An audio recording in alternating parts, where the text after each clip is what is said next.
can owners and trainers collaborate with their veterinary team to optimize the use of regenerative medicine in their horses? I think the best thing any horse owner, trainer, person can do is recognize that prevention is better than cure, and not wait till the point where your horse is actually injured or has a problem in order to start managing them.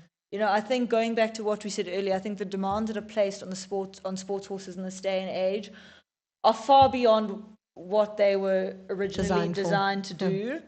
And I think the best way to manage a problem is to prevent it in the first place.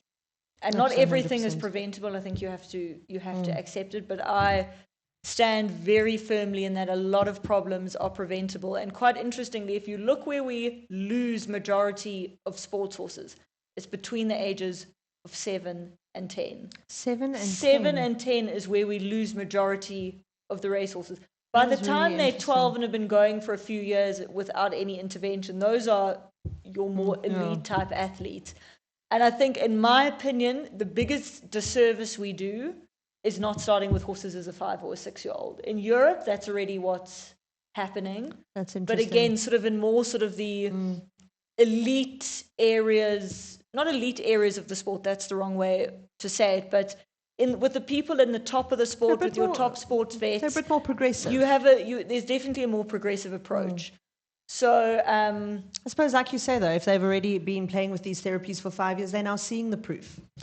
Exactly. And, you know, if you start with a horse, for instance, with a lot of these horses that are a little bit bigger, they weaken the stifles, they weak behind. That very quickly, if you don't address that, you're going to deal with 500 other You're going to deal with 500 other problems. And then also you get to know where the horse's weaknesses are.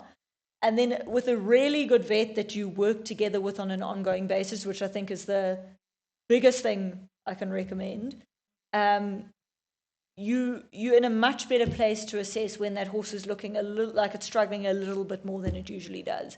And that is the absolute best place to intervene.